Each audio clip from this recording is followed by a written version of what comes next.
When the new train station opens, if you see stuff hanging around the windows or up on the ceiling, we did a lot of that work. We recreated all these old parts and pieces for the building to be opened again.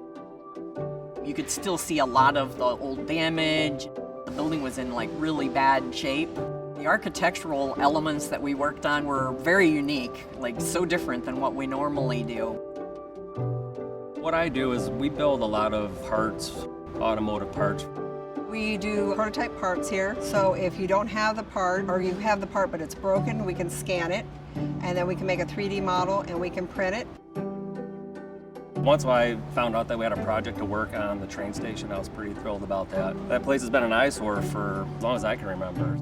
The filigrees are more what I would call more like a railing, and the rosettes are actually more round centerpieces that have like a flower leaf design maybe in the middle.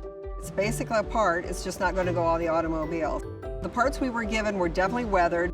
A lot of like broken pieces where some welded piece had like broken off. So we started out with the scanning. The scanner is a laser, so it sends out a laser beam and then it has a receiver which is collecting that information.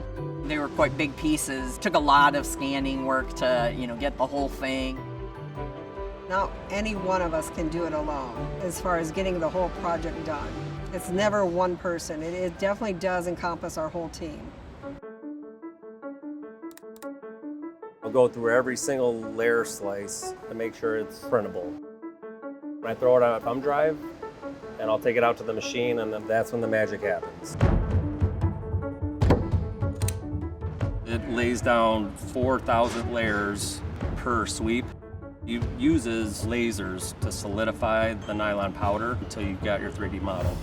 You gotta let them cool down for about 2 to 3 days after the printing process, and then we break them out of the powder bed that they're in.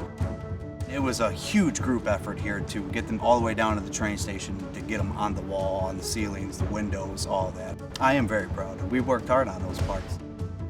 When I describe what I do to my friends, they have no idea because they cannot relate to a car part.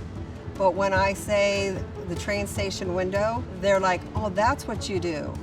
It was super impressive. It was super cool to see the stuff that we've done like actually ending up in that building. It is really cool to know that our hands actually made these parts. I had goosebumps, I had chills. I was just like, man, we did this. Like, we're kind of part of history.